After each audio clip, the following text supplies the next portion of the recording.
The hot electron emission effect observed in light bulbs laid the foundation for entry into the electronic age. Eventually, it gave rise to the world's first digital computer, when the phenomenon of hot electron emission was observed. In 1904, John Ambrose Fleming invented a device similar to Edison's light bulb, but it adds an important feature. A second electrode appears in the light bulb. This electrode is a plate of metal. By positively charging the plate relative to the filament, then the electron can be accelerated through the gap, so they form a circuit. But if the metal plate is negatively charged relative to the filament, then it will repel the electrons and no current will flow. Fleming called this device a one-way channel for electricity, since only one electrode is heated.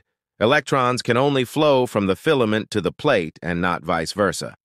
The device is called a thermionic diode or vacuum diode. It can mainly be used as an alternating current rectifier, which convert alternating current to direct current. It can also be used as a wave clipper to detect radio signals, like comment, share, and follow.